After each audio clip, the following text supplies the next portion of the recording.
Bonjour, je voudrais voir dans cette deuxième partie de la vie de Saint Séraphin de Sarov son enseignement profond. Parce qu'en fait, après 47 ans de vie religieuse, à attendre dans le silence que Dieu veuille bien former son cœur de pécheur, eh bien, à la demande de la Vierge Marie, il accepte enfin de recevoir des frères dans sa cellule et aussi de recevoir des laïcs pour leur donner un enseignement. Lui qui était jusqu'ici un moine, complètement renfermé dans la solitude pour chercher Dieu seul, lui qui, quand on le venait le visiter dans la forêt, était capable de se prosterner par terre, d'accepter comme cela les dons qu'on lui faisait, et puis de ne rien dire, si bien que les gens repartaient. Et bien maintenant, à la demande de la Vierge Marie, une demande explicite, et dans l'obéissance à son père abbé, à son higoumène, eh bien, voilà ce qu'il se passe. En 1825, donc il a maintenant 66 ans, il a mis du temps, il a attendu longtemps, il s'est tu longtemps, la Mère de Dieu lui apparut et lui ordonna de sortir de sa clôture pour recevoir tous ceux qui auraient besoin de son soutien, de ses conseils et de ses prières. Il devient ce qu'on appelle un starets, ça veut dire un directeur spirituel dans les monastères. Et dans les monastères, le starets, ça a un rôle très important. C'est un sage, c'est un père. Et même l'higoumène, ça veut dire le père abbé du monastère, quelquefois, se soumet à ses conseils. On écoute le starets. La moindre de ses phrases est prise comme étant un enseignement profond. Il faut donc que le starets soit un homme humble. Si on est starets au début de sa vie monastique, on va prendre la grosse tête, c'est normal. Tandis que quand on a touché sa misère et qu'on a trouvé Dieu, alors l'enseignement, on peut le donner. C'est ce qui correspond, dans la doctrine occidentale, à la 7e demeure dont parle sainte Thérèse d'Avila. Quand un homme a atteint, à travers les nuits de l'esprit, ce qu'il est, à savoir pas grand-chose, alors il peut donner aux autres sans risque de se perdre. Pourquoi la Vierge Marie peut-elle ainsi choisir Saint Séraphin de Sarov? Eh bien, parce qu'à travers toute sa vie, il a manifesté toujours le même comportement qui a fini par produire ses fruits. Il a été, comme on dirait, un cœur de bronze pour lui-même. Ça veut dire sans transiger jamais sur ses propres misères, sur ses propres défauts. Il a toujours été un cœur de chair pour ses frères. Ça veut dire avec plein de miséricorde. Et puis pour Dieu, un cœur de feu. Cela fait que quand l'higoumène du monastère lui demande quelques conseils, le premier conseil qu'il lui dit, ne sois pas un père pour tes moines, mais sois une mère. Et finalement, dans les monastères orthodoxes, on pourrait dire que l'higoumène, bien qu'il se comporte comme une mère, est le père, celui qui doit prendre les sanctions, mettre l'autorité. Tandis que le starets, c'est un peu le père maître, la maman, celui qui est plein de douceur, de miséricorde, de patience. Et lorsqu'il est confronté à un frère qui n'obéit pas, eh bien plutôt que de lui dire « je te chasse du monastère, tu n'as pas la vocation », il va plutôt lui dire « fais comme tu l'entends », mais avec un air si bon, un air si douloureux aussi que l'autre comprend. Et ensuite il revient, il essaye de faire ce qui est bien, parce qu'il voit qu'il n'y a que de l'amour dans son starets. On peut dire qu'à partir du moment où il ouvre sa cellule, où il ouvre, je dirais, sa parole aussi aux autres, les choses vont se mettre en place extrêmement rapidement. D'abord, auprès des frères de son monastère, évidemment, enfin pouvoir recevoir de lui des conseils, chose qu'ils avaient attendue depuis si longtemps, chose qu'ils épiaient quelquefois quand ils l'entendaient dans sa chambre de reclus, en train de lire et de commenter pour lui-même l'Écriture sainte.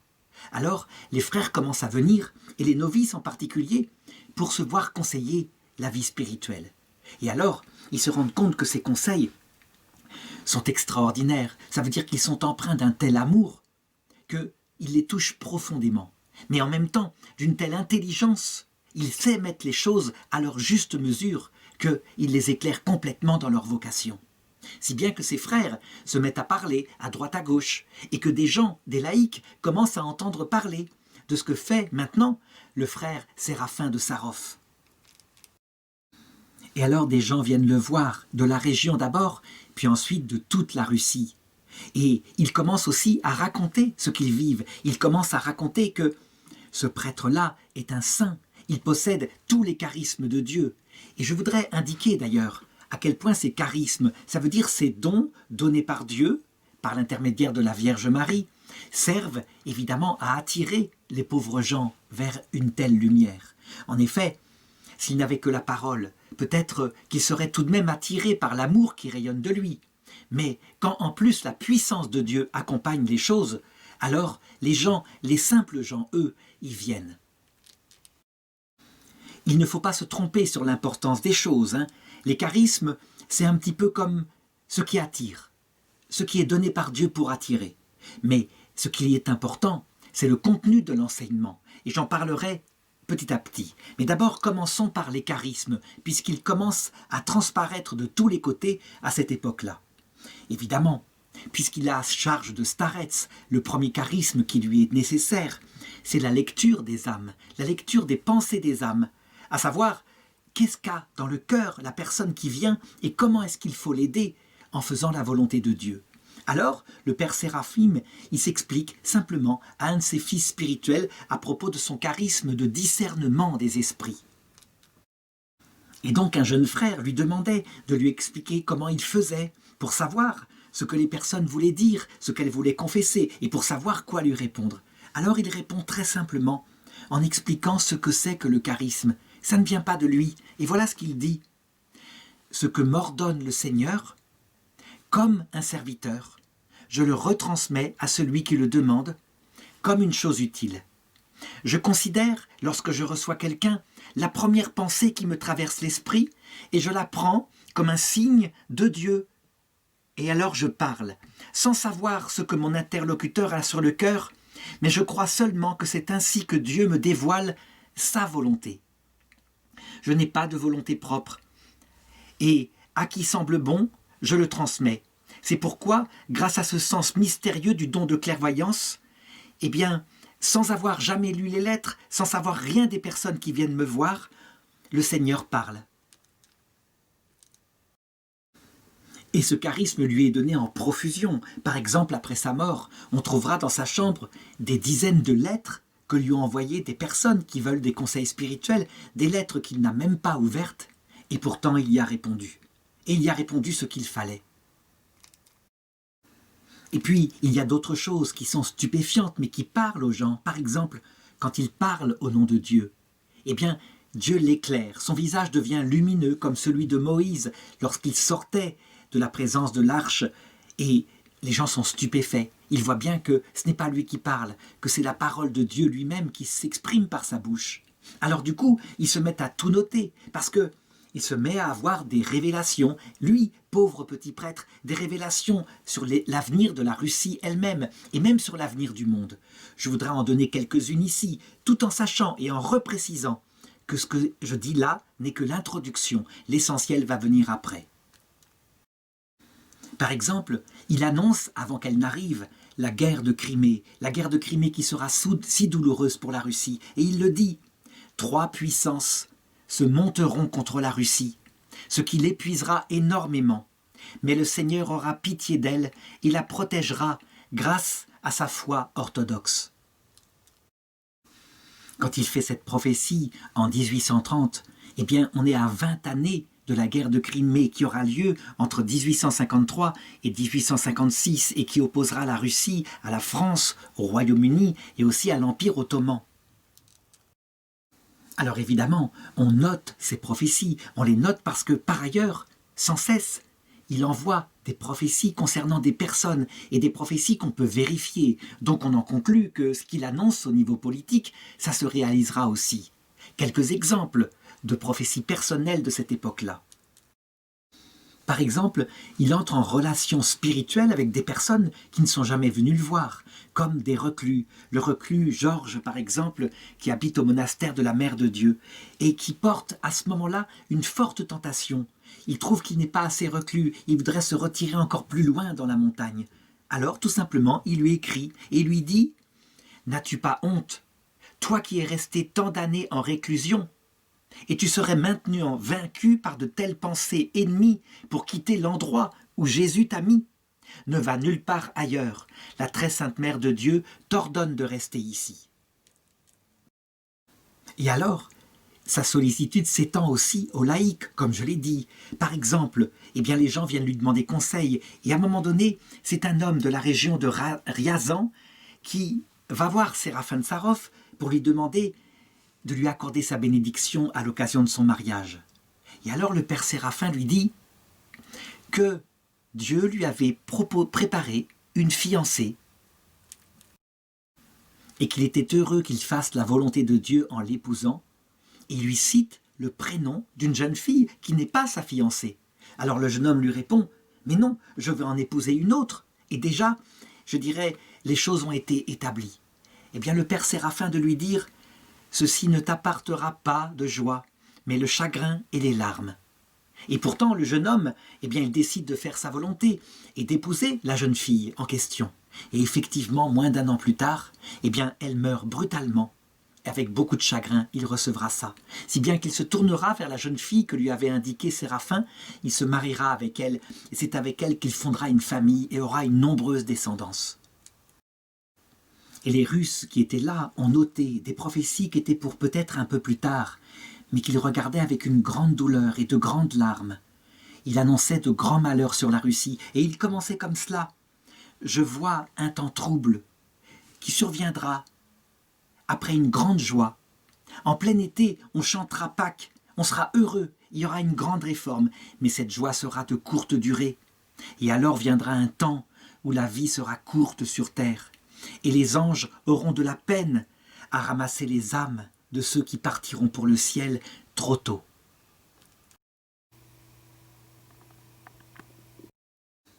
Et il regardait cette période avec des détails qu'on a notés à cette époque-là. Il disait, avant la naissance de l'Antéchrist, il y aura une grande révolution guerrière en Russie qui dépassera tout ce que l'imagination humaine peut penser. La tuerie sera immense. De nombreuses personnes restées fidèles à leur pays mourront. Les monastères et les biens de l'Église seront pillés. Les églises du Seigneur seront profanées. Les richesses des bonnes personnes seront détruites et pillées. Et des rivières de sang russe seront déversées. Mais, à la fin, le Seigneur aura pitié de la Russie et il la ramènera, à travers la souffrance, vers une grande gloire. Toujours vers cette période de 1830, alors qu'il s'était lié à un jeune noble qui s'appelait Nicolas Motovilov. Eh bien, on a des lettres de cette époque-là parce que Nicolas lui pose des questions, lui demande de préciser ses prophéties. Et la comtesse Natalia Vladimirovna Ursova raconte qu'elle a eu ces lettres entre ses mains. Et de la main de Saint Séraphin de Sarov, il y avait l'annonce de ce grande douleur de la Russie, du pardon qu'elle recevrait de Dieu et ensuite du salut qui viendrait. Après sa mort, Saint Séraphin de Sarov est apparu plusieurs fois à Saint Jean de Kronstadt. Il lui a confirmé des prophéties sur l'avenir de la Russie qui évidemment concernent la révolution bolchevique de 1917 et la haine anti-chrétienne qui va se répandre sur la Russie avec un massacre gigantesque de prêtres et de chrétiens. Et Saint Jean de Kronstadt écrit « Lorsque la terre russe sera divisée, avec d'un côté clairement ceux qui se rebellent contre l'autorité, et de l'autre, clairement, un parti qui sympathisera pour la cause de l'empereur et pour l'unité de la Russie. Alors il y aura beaucoup de zèle pour Dieu. Et à cette période, le Seigneur sera pour défendre la cause de l'empereur et de la Sainte Russie et de notre Sainte Église. Mais il y aura beaucoup de sang versé, et alors la Russie sera lavée. On sait, après coup, maintenant que ces événements sont depuis longtemps terminés, de quelle façon le cœur de la Russie a été lavé par la souffrance, par la mort, par l'humilité, par l'entrée dans l'autre monde. Mais les prophéties de Saint Séraphin s'étendent aussi à ce qui se passe pendant ces événements. Ces événements, on pourrait dire, de la Russie communiste. Il dit par exemple, et ces prophéties-là seront pendant longtemps cachées par les évêques, et on comprend pourquoi. Le Seigneur Dieu a ordonné que moi, pauvre Séraphin, je dois vivre bien au-delà des 100 années qui viennent. Mais après tout ce temps, les évêques russes se déshonoreront de telle sorte que leur méchanceté surpassera celle des évêques grecs de l'époque de Théodose le Jeune, de sorte que même le plus important principe de la foi chrétienne, à savoir la résurrection de Jésus et la résurrection universelle, on ne voudra plus y croire. En fait, il annonce une période où effectivement, sous la domination de Staline, il y aura des évêques qui seront en fait nommés par le Parti communiste et qui seront un petit peu, qui feront de l'entrisme dans l'Église orthodoxe afin de mieux la détruire de l'intérieur. Alors je voudrais parler ici de cette étrange prophétie qui annonce sa mort, puis sa résurrection. Je dis bien la mort et la résurrection de Séraphin de Sarov. Il le dit, il dit « Il plaira au Seigneur Dieu de me prendre, moi, l'humble Séraphin, de cette vie éphémère, jusqu'à un moment déterminé, puis de me ressusciter. Et ma résurrection sera comme la résurrection des 7 jeunes dans la grotte de Ochlon à l'époque de Théodose le Jeune. » En réalité, on sait un petit peu ce qui s'est passé, à savoir que pendant tout un temps, à peu près de 1917 à 1991, eh bien les reliques, les saintes reliques de Saint Séraphin de Sarov, reliques que les Russes vénéraient, parce qu'ils savaient qu'il y avait là un grand saint qui protégeait leur peuple, ces reliques disparurent. Et on crut à un moment donné que c'était les soviétiques qui les avaient emportées alors qu'ils pillaient les églises dans un grand sac bleu afin de les détruire, de les jeter au feu et qu'il ne reste rien. Il faut dire que c'était l'époque aussi où on brûlait par monceaux les saintes icônes et que seule la cathédrale Saint-Basile à Moscou fut préservée parce que un homme prétendit à Staline qu'elle serait un magnifique mausolée contre la religion. Eh bien, en 1991, alors qu'un sacristain fouillait dans la cathédrale Notre-Dame de Kazan à Leningrad, qui était devenue elle aussi un grand musée de l'athéisme, eh bien il retrouva le sac bleu avec dedans les reliques de Saint Séraphin et puis aussi sa croix en cuivre qu'il avait portée toute sa vie.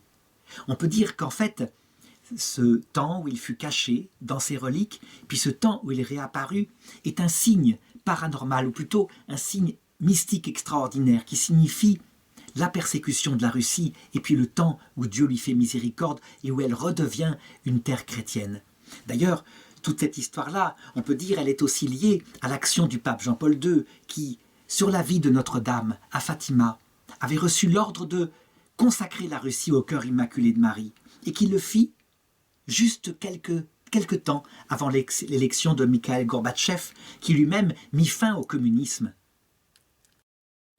Donc on peut dire qu'en regardant les choses avec Saint Séraphin de Sarov, il y a dans ce drame qu'a connu la Russie comme une préfiguration effectivement des grandes persécutions finales qui viendront à l'époque du dernier Antéchrist et que les soviétiques ont réalisé à l'échelle d'un pays pendant un peu plus de 70 ans. Je fais cette vidéo en 2020 et tous ceux qui sont chrétiens orthodoxes en Russie savent à quel point ces prophéties se sont réalisées. Par exemple, quand il disait « Moi, misérable Séraphin, je sais par le Seigneur que la terre russe sera une grande détresse. La foi orthodoxe sera piétinée. Les évêques de l'Église de Dieu et leur spiritualité chasseront la pureté de l'orthodoxie. Et la volonté de Dieu en punira durement. Moi, misérable Séraphin, j'ai prié pendant 3 jours et 3 nuits Dieu pour qu'il leur pardonne. Mais le Seigneur m'a répondu « N'aie pas pitié d'eux, parce qu'ils enseignent les enseignements des hommes. Dans leur bouche, ils disent n'adorer que moi, mais dans leur cœur, ils sont loin de moi. » Et on regarde aussi, 30 ans après, avec une grande stupéfaction, cette annonce que lui faisait le Seigneur. Le Seigneur sera un temps en colère contre la Sainte Russie, mais à la fin, la terre russe ne s'effondrera pas complètement, car il reste encore une piété chrétienne orthodoxe. On est d'autant plus impressionné et touché, après coup, que l'on voit que ces prophéties se réalisaient jusqu'au moindre détail. Il annonçait par exemple à son higoumène que le monastère serait fermé, qu'il serait transformé en une étable servant à d'autre chose qu'au culte de Dieu, mais qu'il rouvrirait à la fin. Et c'est ce qui s'est passé, effectivement, quand tout est rené en Russie, lorsque la Russie est redevenue un pays officiellement chrétien. De même, il annonçait dans les mêmes textes qu'il écrivait quelque chose pour la France. Et pourtant, la France, il aurait pu ne pas l'aimer. On sait que pendant sa jeunesse, et devant son âge adulte, il lui a vivre les guerres de Napoléon, qui essaya d'aller jusqu'à Moscou, et que Moscou elle-même fut brûlée. Et donc il fit une étrange prophétie pour la France en disant « Il sera donné à la France, à cause de son grand amour pour la Mère de Dieu, la Sainte Vierge, d'avoir jusqu'à 17 millions de Français. » Et est-ce qu'il veut dire 17 millions de Français qui retrouveront la foi? Avec comme capitale la ville de Reims, tandis que Paris sera complètement détruite. Est-ce que Reims signifie la France catholique de toujours, là où étaient sacrés les rois, et Paris signifierait plutôt la ville de perdition? Toujours est-il qu'on ne sait pas s'il parle d'une destruction spirituelle ou d'une destruction physique. Les choses ne sont pas laissées clairement de la part de Dieu, c'est toujours comme ça que ça se passe. Mais il faut noter cette prophétie. Alors on peut se demander d'où nous tenons ces prophéties, des prophéties aussi précises. Eh bien en fait, nous les avons grâce à un jeune homme qui vint le visiter vers 1830 et qui s'appelait Nicolas Alexandre Motovilov. C'était un jeune homme qui avait connu une grave dépression. On peut dire qu'à un moment donné, n'ayant pas de sens à sa vie, ne sachant pas ce qu'il faisait sur Terre, il avait même pensé à se suicider en se jetant dans une rivière. Et finalement, eh bien, il s'était détourné de ce projet. Il était allé vers le père Séraphin de Sarov, dont il avait entendu parler, afin de recevoir de lui des conseils spirituels, un petit peu le sens de sa vie, d'en faire son père spirituel. Et saint Séraphin de Sarov le sauva de toutes les tentations qu'il avait, le fortifia, lui donna sens à la vie et lui redonna même la foi orthodoxe, si bien qu'il ne le quitta jamais durant les 3 années qui lui restaient à vivre, et il lui écrivit beaucoup pour se faire préciser certaines choses, et lui, il lui répondait spontanément. Mais il eut aussi beaucoup d'entretiens avec lui, et en particulier un entretien sur le sens même de la vie chrétienne que je raconterai tout à l'heure. Mais c'est le sommet de toute la spiritualité de saint Séraphin de Sarov, donc avant d'en parler, il me faut parler de choses qui sont peut-être plus réservées aux moines.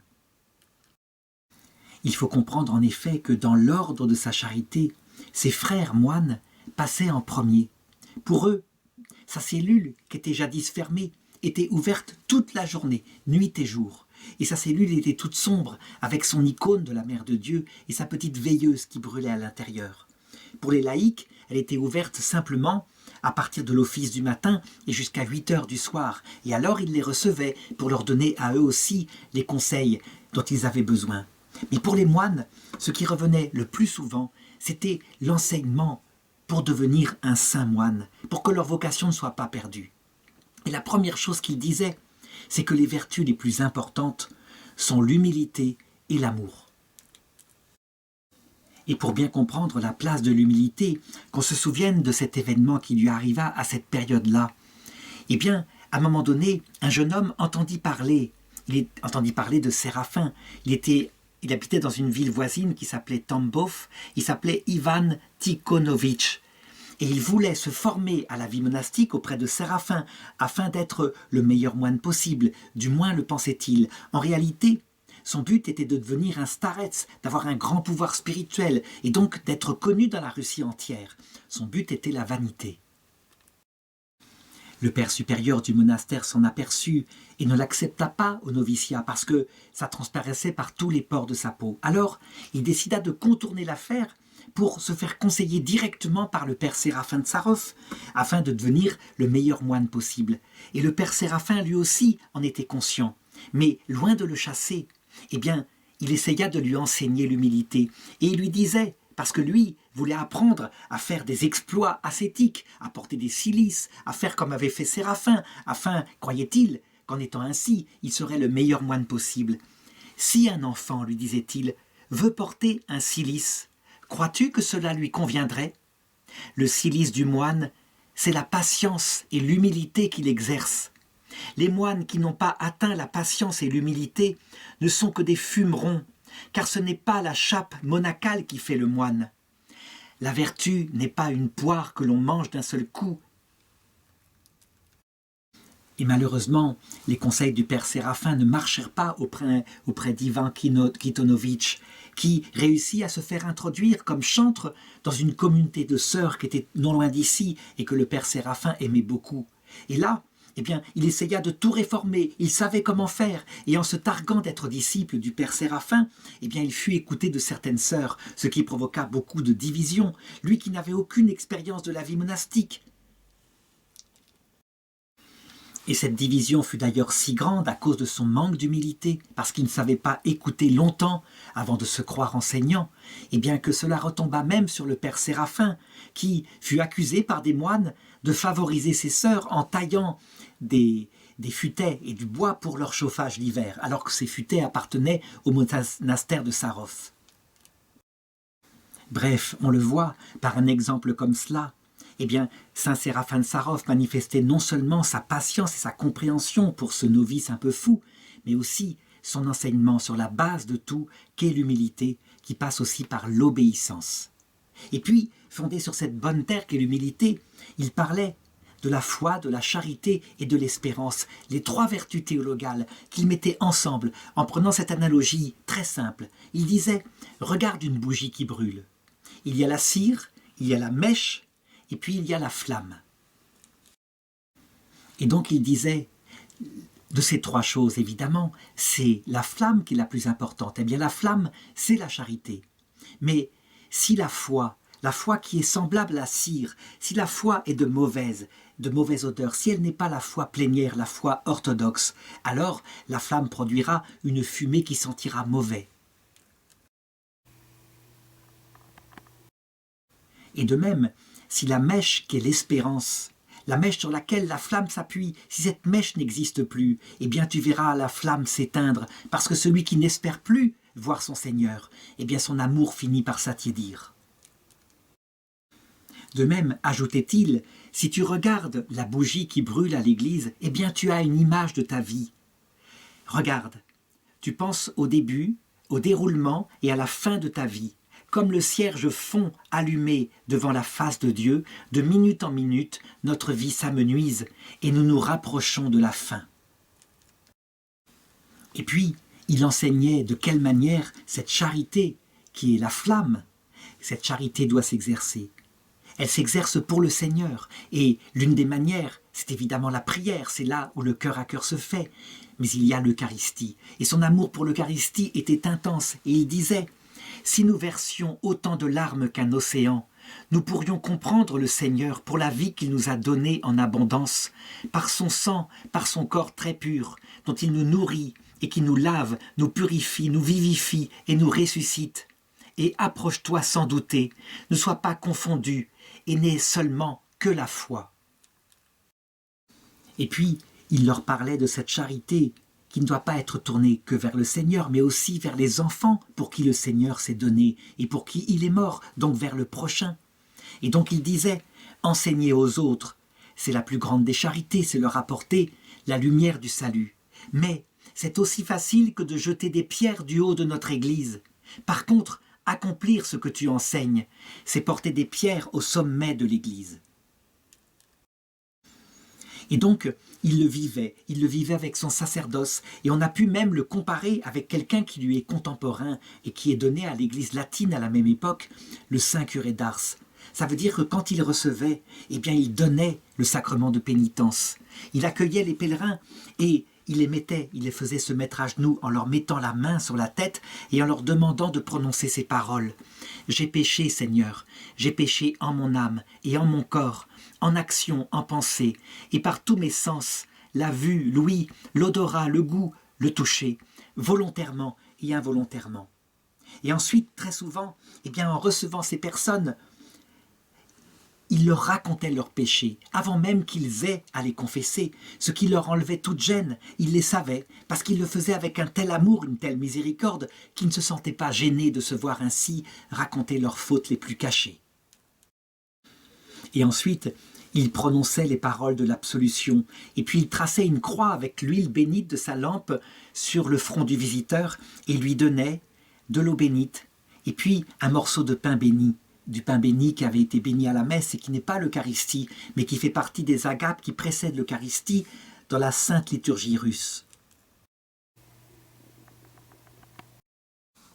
Et il enseignait aussi à ses frères moines comment prier contemplativement, comment faire rentrer dans son âme la vie contemplative, par exemple en se servant de la prière de Jésus, avec sa respiration, cette fameuse prière qu'il avait appris dans sa jeunesse et qui lui avait tant été utile.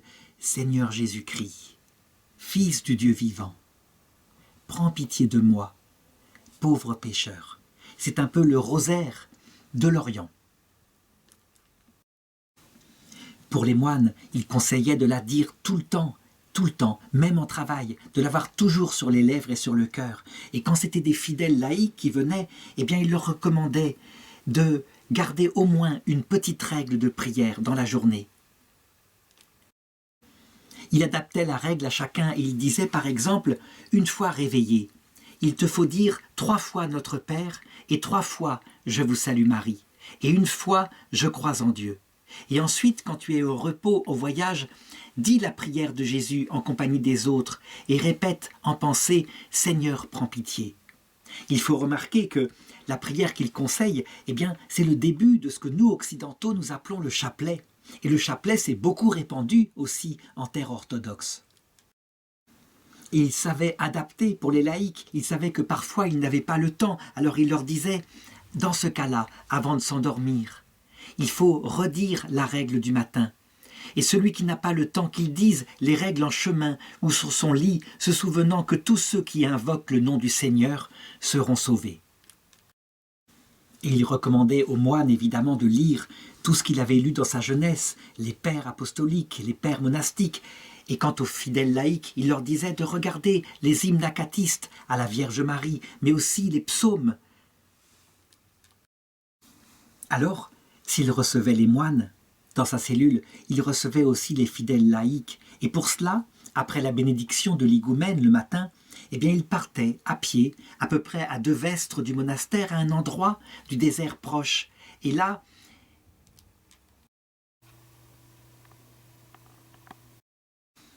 il y avait une source d'eau fraîche et aussi un grand tronc d'arbre qui servait un petit peu de lieu de chapelle. Et puis, il avait posé sur le tronc une icône de Saint Jean, le théologien, si bien qu'on appelait cet endroit l'endroit de Saint Jean théologique. Il avait cultivé à côté quelques légumes, il avait détourné la source pour cela, et il pouvait recevoir ainsi qui voulait le voir. On le voyait partir ainsi le matin avec un sac chargé de pierres ou de sable, et on lui demandait « Mais à quoi servent ces pierres et à quoi sert ce sable ?» Il disait « Eh bien, je dois me méfier de moi, et je fatigue celui qui me fatigue. » Ça veut dire qu'à son âge, là, alors qu'il conseillait les autres, il continuait à pratiquer l'ascèse. Il savait qu'il n'était pas écarté le danger où il puisse tomber de nouveau dans la paresse. Et sur le chemin et auprès de cette petite chapelle l'attendait une foule de gens. Et éclairé par le charisme que lui avait donné le Seigneur, eh bien, il donnait à chacun la parole qu'il lui fallait. Et les gens repartaient avec souvent les yeux ouverts, ils y voyaient de nouveau, ils y voyaient spirituellement de nouveau. Et je l'ai montré par quelques exemples. Parfois, ça touchait à la vie concrète des gens. Les conseils étaient des conseils prophétiques, mais le plus souvent, il leur donnait ce qui était important, à savoir ce dont je vais parler maintenant, et qui a été mis par écrit par le jeune Nicolas Motovilov, dont j'ai déjà parlé tout à l'heure dans ce livre, dont voici la couverture originale.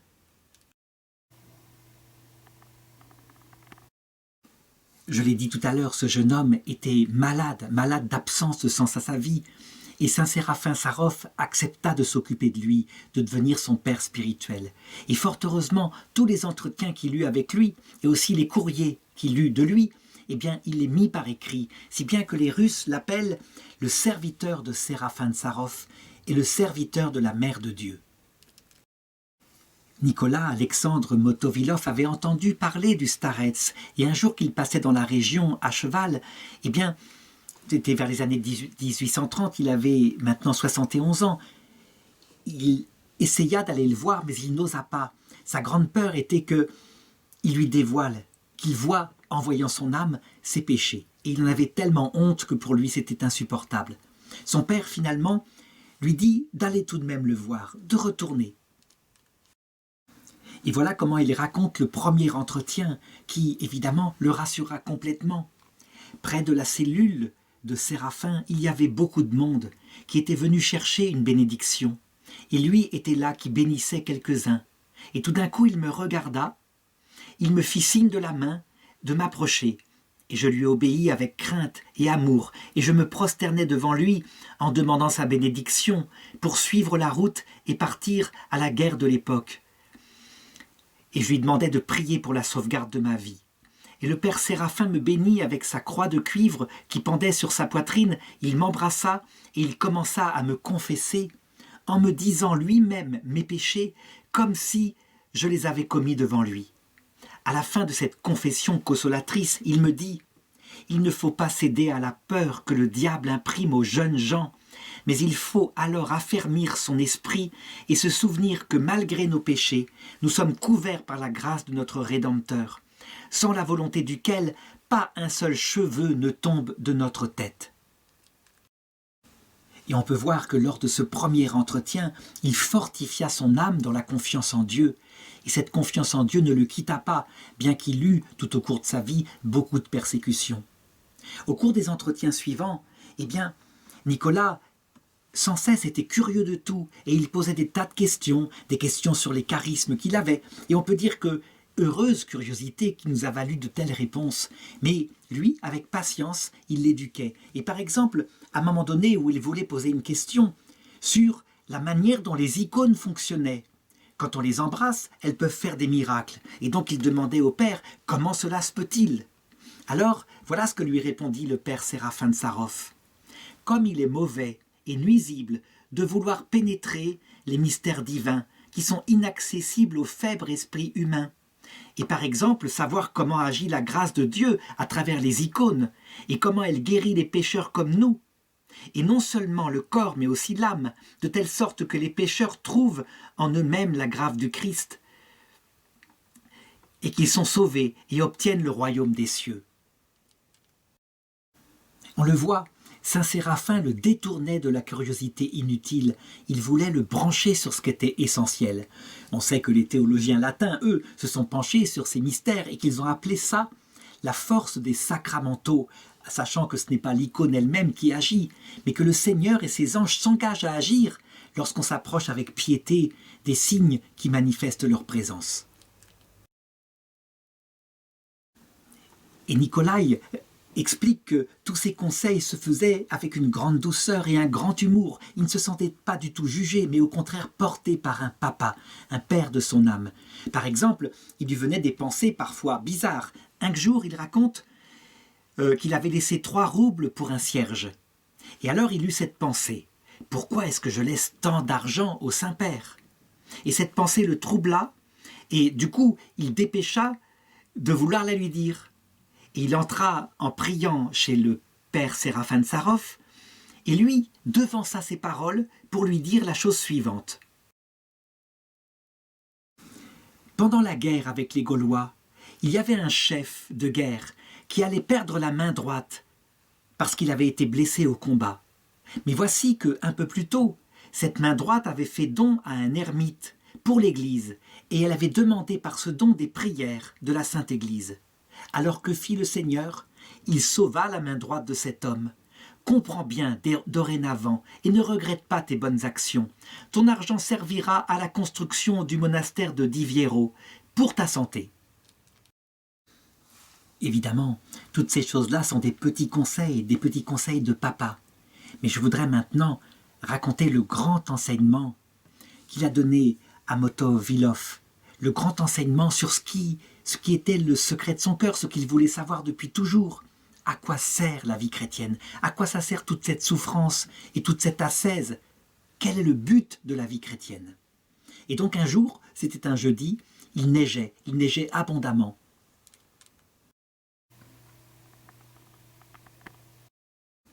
« 15 centimètres de neige couvraient déjà la terre et il n'y avait personne, si ce n'est lui et le père Séraphin de Sarov. Alors il l'assit auprès de son proche ermitage sur le tronc d'arbre et il commença l'entretien ainsi. Il lui dit « Le Seigneur m'a révélé que depuis votre enfance, vous vouliez savoir quel était le but de notre vie chrétienne. et que vous aviez maintes fois interrogé là-dessus plusieurs personnages haut placés dans la hiérarchie de l'Église. Et Nicolas, Alexandre, de confirmer « Oui, Père, effectivement, mais leurs réponses ne m'ont jamais satisfait ». Et le starets lui répondit « Oui, effectivement, certains vous ont dit « Va à l'église, prie Dieu, agis selon les commandements, fais le bien, voilà le but de la vie chrétienne. » Et certains même trouvaient déplacée votre curiosité et vous répondaient « Ne cherche pas au-dessus de ce qui t'est donné de comprendre. » Eh bien moi, l'humble Séraphin, je vais vous expliquer maintenant en quoi consiste véritablement le but de la vie chrétienne. Vous devez savoir que la prière, le jeûne, les veilles et les autres bonnes pratiques chrétiennes, aussi excellentes qu'elles soient en elles-mêmes, elles sont insuffisantes en tant que but, quoiqu'elles soient indispensables pour atteindre le but. Le vrai but de la vie chrétienne consiste dans l'acquisition du Saint-Esprit.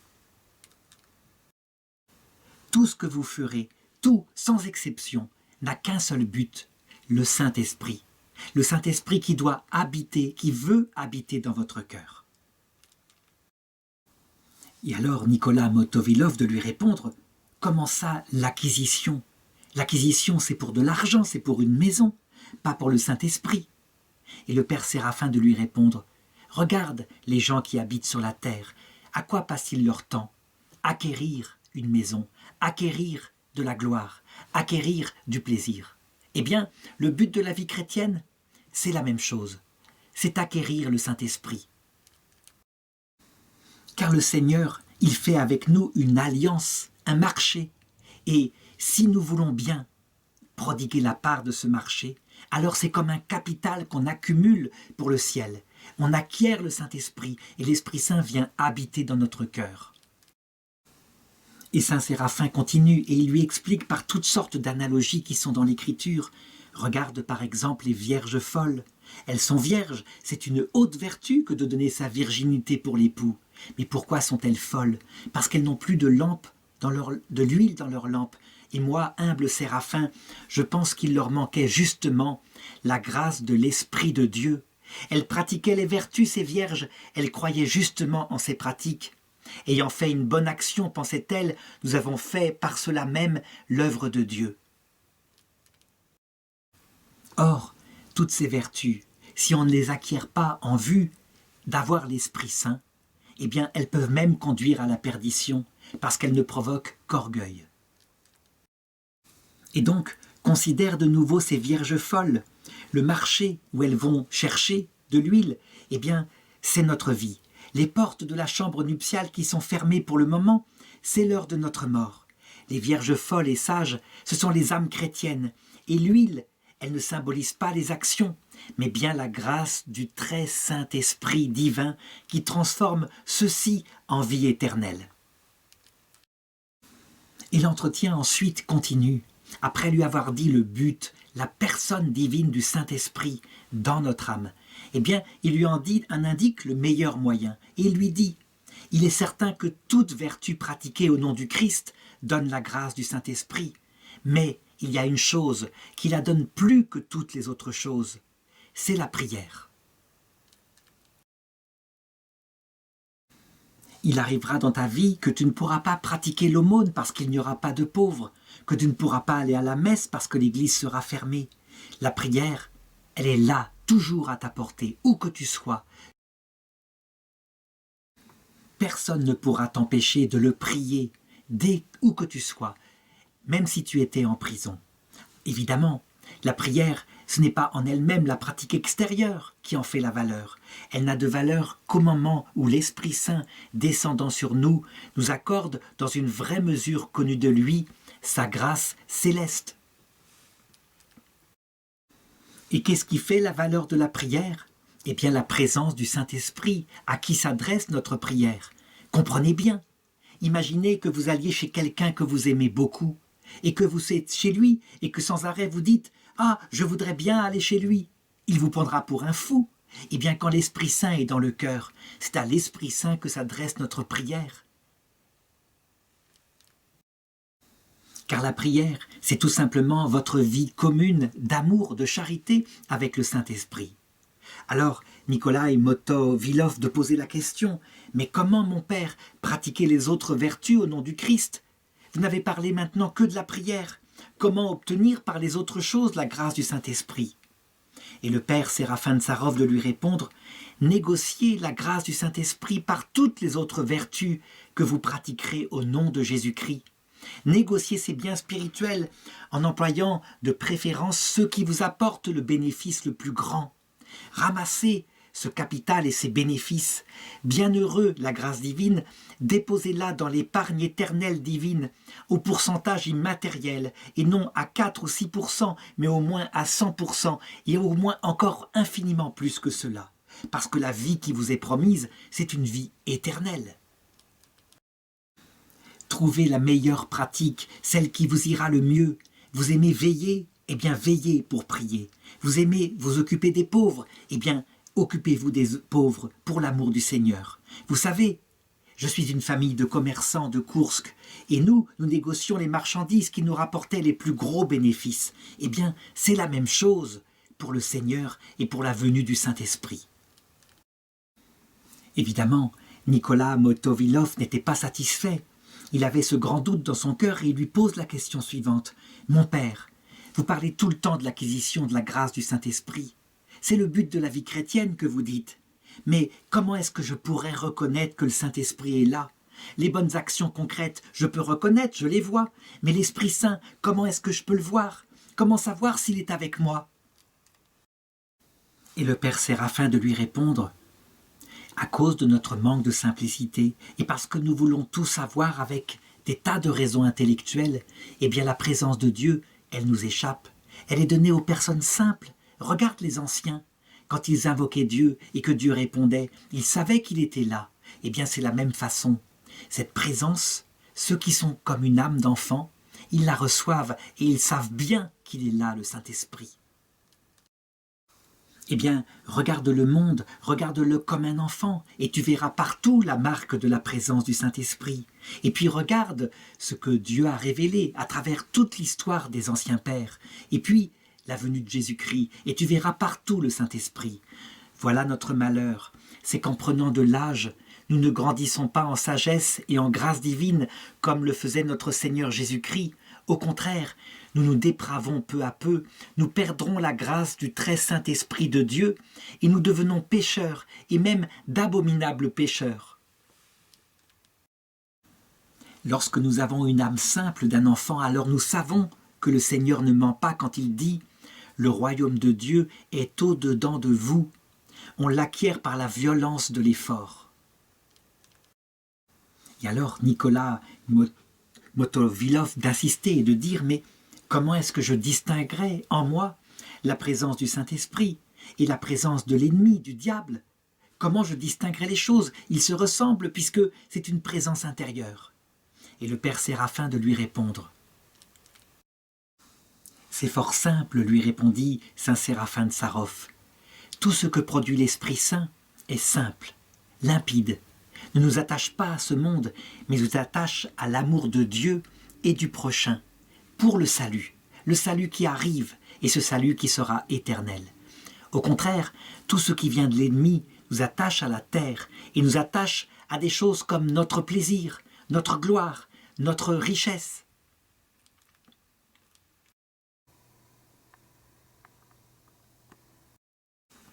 L'esprit des ténèbres parle à l'inverse de ce que nous a enseigné le Christ et notre sainte foi orthodoxe. Et fort heureusement pour nous, eh bien Motovilov insista et il lui demanda encore « Mais quand même, je ne comprends pas encore comment je puis être vraiment sûr d'être dans l'Esprit Saint. Comment puis-je en moi-même connaître sa véritable présence ?» Et le père Séraphin de lui répondre « Mais je vous ai déjà expliqué dans le détail comment l'Esprit Saint venait à travers toute la révélation, et Adam et Ève, et Abraham, et Isaac, Jacob et Moïse. Comment pourrais-je vous expliquer les choses mieux ?»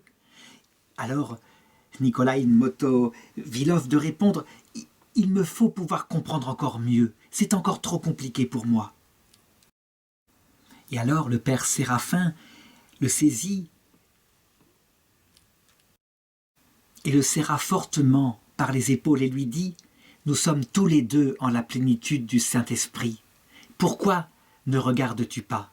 Et effectivement, alors qu'il regardait, eh bien, Motovilov vit que le père Séraphin de Sarov était devenu tout lumineux, que la neige qui tombait ne restait pas sur lui, mais qu'il brillait d'une lumière extraordinaire. Et le père Séraphin lui dit « N'ayez pas peur, vous aussi vous êtes devenu lumineux comme moi. Vous êtes vous aussi dans la plénitude de l'Esprit Saint, autrement vous n'auriez pu me voir ainsi. » Et inclinant la tête vers Nicolas Motovilov, il lui dit doucement à l'oreille « Remerciez le Seigneur de vous avoir donné sa grâce ineffable. Vous avez vu que je n'ai même pas fait un signe de croix. Seulement, dans mon cœur, en pensée, j'ai prié le Seigneur Dieu, et j'ai dit « Seigneur, rends-le digne de voir clairement avec ses yeux de chair la descente de l'Esprit Saint, comme tu l'as fait voir à tes serviteurs élus quand tu daignas apparaître dans ta transfiguration. » Et Motovilov raconte qu'à ce moment-là, il était complètement retourné. Il disait, mais imaginez-vous en train de voir un homme qui brille surnaturellement, vous voyez bien que son bras vous entoure les épaules, vous voyez bien ses yeux qui vous regardent, mais c'est une lumière étrange, c'était spécial, et il était pris de peur. Alors le père Séraphin lui dit, que sentez-vous à présent? Et Nicolas de répondre, je me sens extraordinairement bien. Et Séraphin, mais comment cela bien? En quoi consiste ce bien? Eh bien, répondit Motovilov, je ressens en mon âme un silence, une paix, telle que je ne puis l'exprimer par des paroles. Eh bien, c'est à cela que vous reconnaîtrez l'Esprit Saint en vous, la lumière, mais aussi cette paix intérieure profonde, et puis ce silence de votre âme, parce qu'elle est remplie de la présence de Dieu, et puis la douceur de sa présence, et puis la chaleur, et puis la bonne odeur qui remplit votre vie, et puis cette joie, cette allégresse qui émane de vous. Ça, ce sont les fruits de la présence du Saint-Esprit en vous. Souvenez-vous de cette parole, le royaume des cieux est la paix et la joie en l'Esprit Saint. Et alors le père Séraphin de continuer avec beaucoup d'humour, eh bien, cher ami, maintenant, il me semble que vous n'allez plus m'interroger sur la façon dont se manifeste dans les hommes la présence de la grâce de l'Esprit Saint. Et ensuite, l'entretien se prolongea encore longtemps, et le père Séraphin de Sarov lui parla de sa mission, la mission de Motovilov. Il aurait à faire connaître ce qu'il avait vu aujourd'hui dans le monde entier, et il le fit en écrivant le livre. Et puis il lui parla de la venue du Seigneur qui était proche.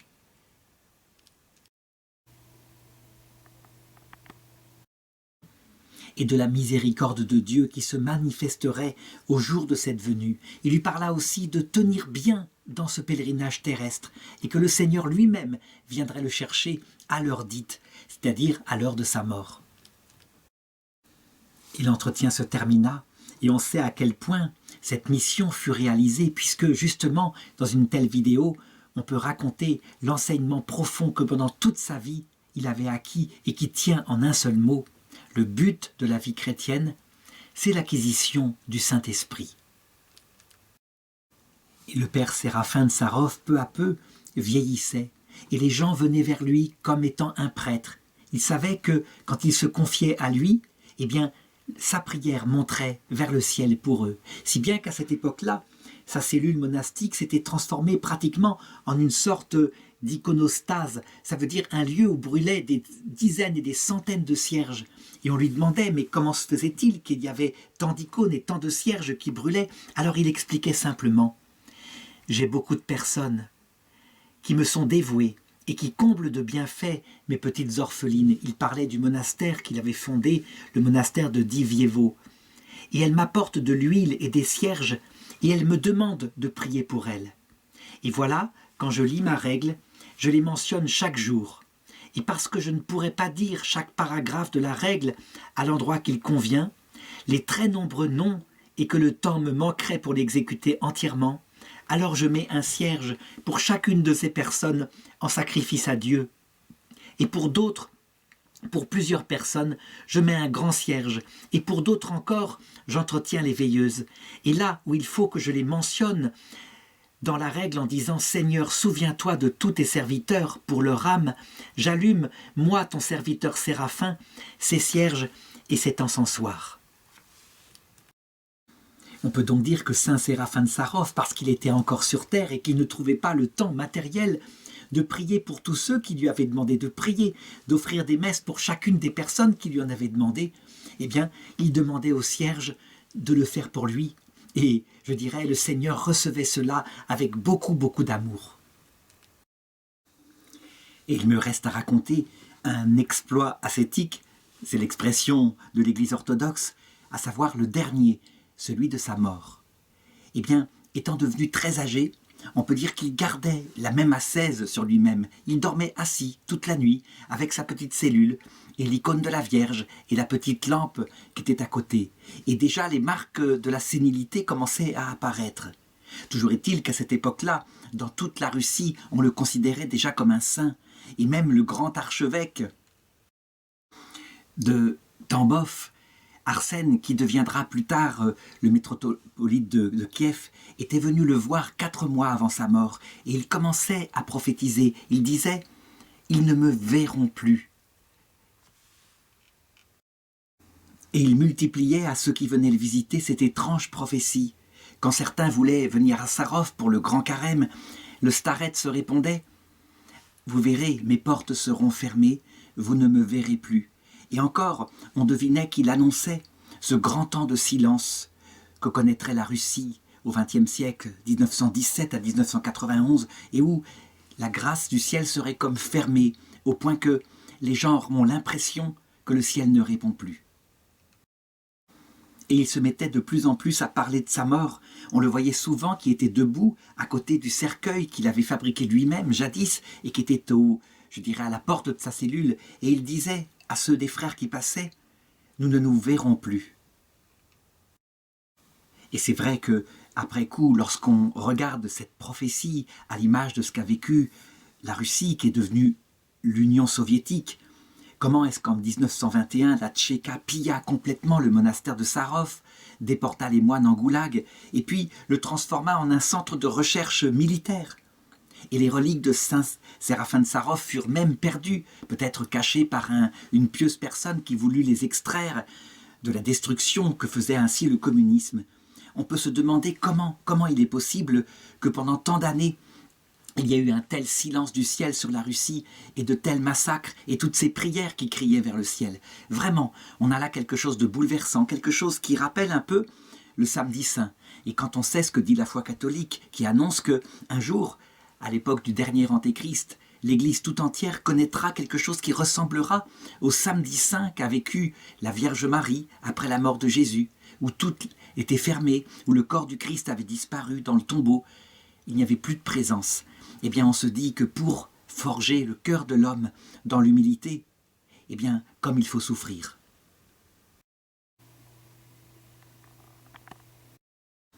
Évidemment, je l'ai dit, tout cela est en vue d'une renaissance, d'une résurrection. Et on sait comment en 1991, on retrouva les reliques de Saint Séraphin de Sarov et comment la Russie se mit à en parler partout dans le monde entier. Et comment le journal de Motovilov fut publié et connu jusqu'en Occident. Même le dernier entretien que quelques jours avant sa mort, Saint Séraphin de Sarov eut avec une personne qui était venue le voir, même cet entretien-là semble annoncer ces événements douloureux. Il le disait, « Fais le bien, et si on te réprimande, ne réprimande pas en retour. Si on te chasse, supporte ce qu'on te fait. Si on t'insulte, rends grâce à Dieu. Condamne-toi toi-même, ainsi Dieu ne te condamnera pas. Soumets-toi à la volonté du Seigneur. Ne mens jamais. Pense au bien et au mal que tu as fait. Bienheureux l'homme qui sait cela. Aime ton prochain. Il est ta propre chair. Si tu vis selon la chair, alors tu perdras ton âme et ton corps. Mais si tu vis selon Dieu, tu sauveras les deux. Beaucoup ont péri pour avoir cédé au monde. Celui qui ne sait pas le bien, celui qui ne fait pas le bien, celui-là pêche. On y sent cette espèce d'appel à lorsqu'arrive la grande épreuve, eh bien, à l'accepter comme venant de Dieu parce qu'on ne peut pas faire autrement, et donc à acquérir par cette chose-là, non pas simplement de l'humilité, mais ce que les Grecs appellent de la kénose, ça veut dire un cœur brisé, un cœur tout humble, un cœur qui a touché ses limites, et on peut dire que l'Église orthodoxe russe, elle l'a touché, cette pauvreté, lors de la grande épreuve de l'URSS.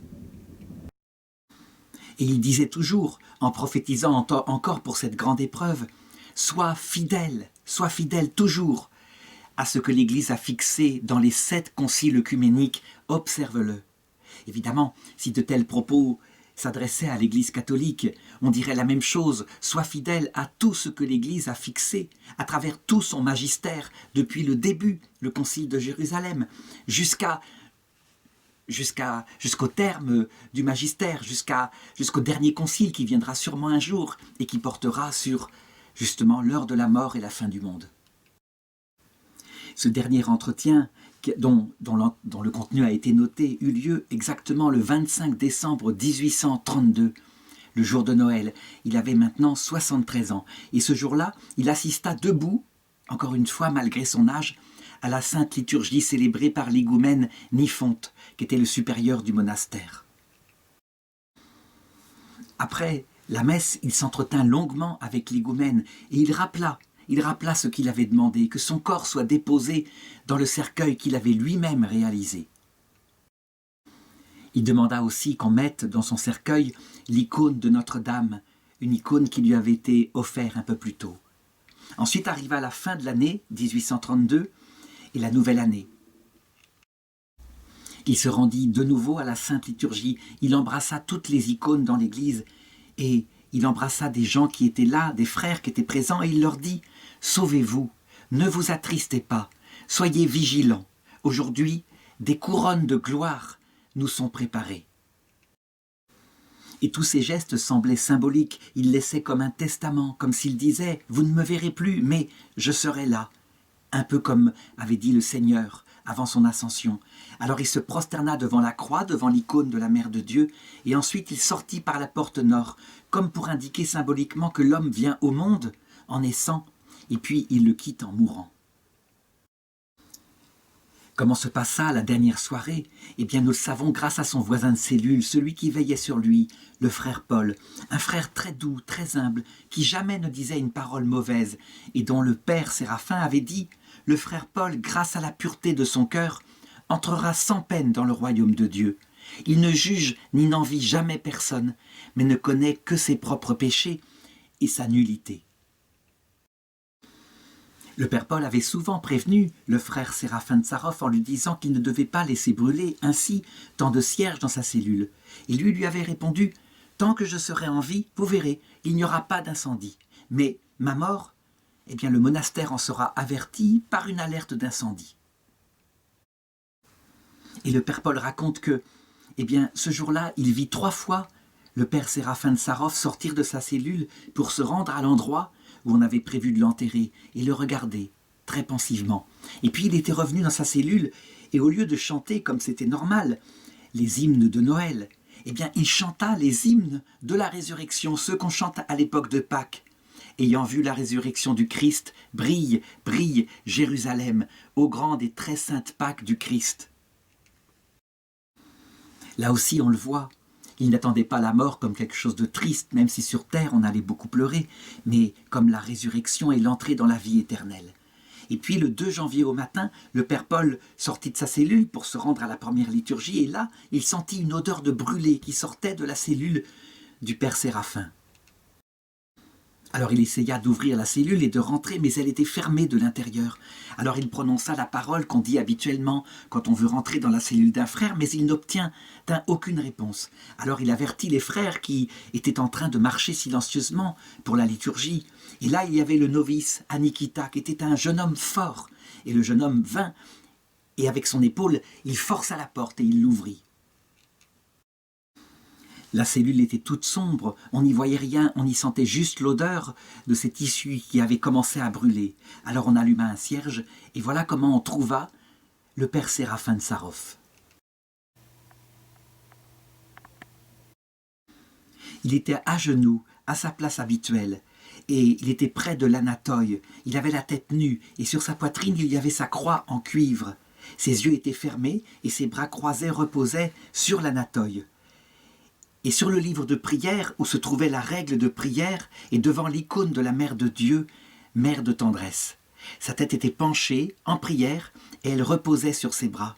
Et la première impression des deux moines était que le starets était simplement en train de dormir. Alors ils essayèrent de le réveiller doucement, mais aussitôt ils comprirent que le père Séraphin était parti dans l'autre monde.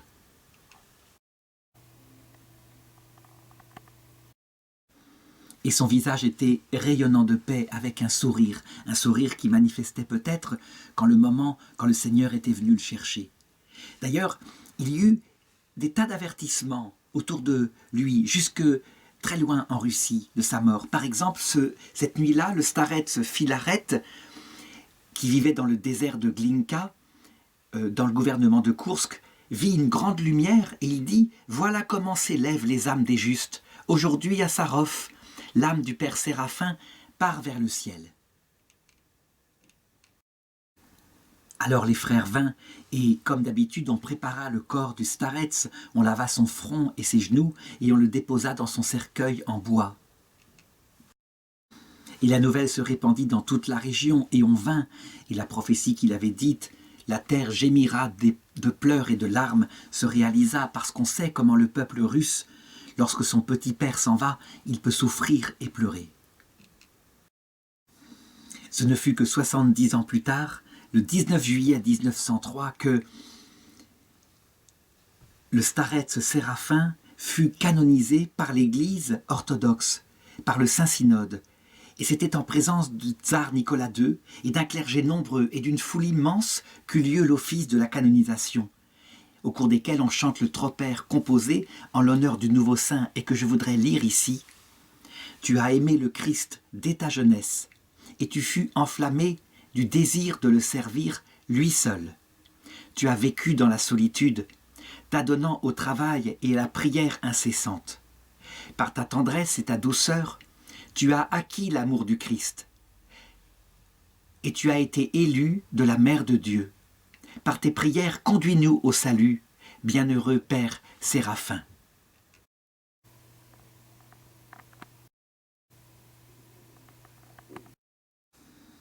On l'aime tellement en Russie et dans l'Église orthodoxe qu'il a droit à 2 jours où on le fête, le 2 janvier et le 19 juillet. Et on construisit aussi une église dans le quartier historique de Saint-Pétersbourg.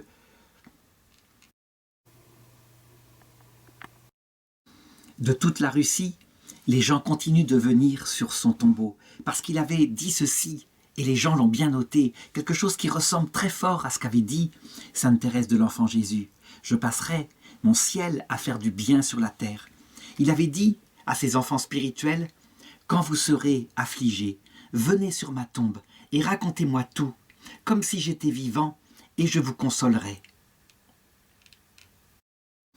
Et il ajoutait pour que les grands pécheurs eux-mêmes viennent. Vous savez, celui qui a été tenté peut aider plus facilement celui qui est tenté.